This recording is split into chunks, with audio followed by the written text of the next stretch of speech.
আসসালামু আলাইকুম প্রিয় ভিউয়ার্স। আজ আমি এসেছি কিশোরগঞ্জ জেলার পাকুন্দ উপজেলার 11 সিন্দুর গ্রামে। 11 সিন্দুর দুর্গের ইতিহাস নিয়ে আপনাদের সামনে তুলে ধরার চেষ্টা করছি। 11 সিন্দুর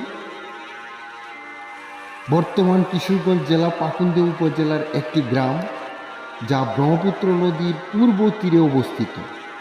11 সিন্ধু শব্দটি 11 নদীর অর্থে ব্যবহৃত হয়ে থাকে, কেননা এক সময় এখানে বানার শীতলক্ষ্যা, আড়িয়াল খান, গিয়ারা সন্ধ্যা সহ একাধিক নদীর সন্নিহিত অবস্থিত ছিল।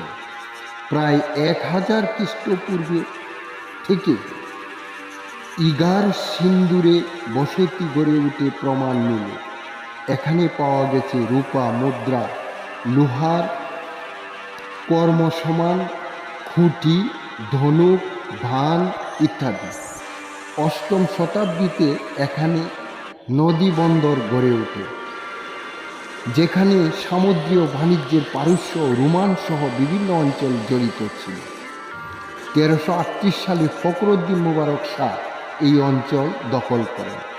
এরপরে ফিরোজ শাহ তুগলক শাসন জারি থাকে। ঈশা খান ও দুর্গের প্রতিষ্ঠা 1577 সালে ভূঁইয়ানদের নেতা ঈশা খান 11 সিন্ধুকে স্বাধীন করবার কেন্দ্র হিসাবে ঘোষণা করেন। ওই সময়ে ঈশা খান এখানে একটি মজবুত দুর্গ নির্মাণ করেন, যা মূলত মুঘল সাম্রাজ্যের আক্রমণের বিরুদ্ধে প্রতিরোধ গড়ে তোলার উদ্দেশ্যে তৈরি। দুর্গের নকশায় মোতায়েন করা হয় পুরু প্রাচীর, গোলক বাঁধা করিডোর, চারপাশে প্রবল পাহারাদার। গুরুত্বপূর্ণ যুদ্ধ ধ্বংসজনিত ঘটনা। 1577 সালে 11 সিন্ধুর দুর্গে ঈশা খান ও আকবরের সেনাপতি মানসিংহ এর মধ্যে সংগঠিত যুদ্ধ ছিল, যেখানে ঈশা খান পরাজিত হন।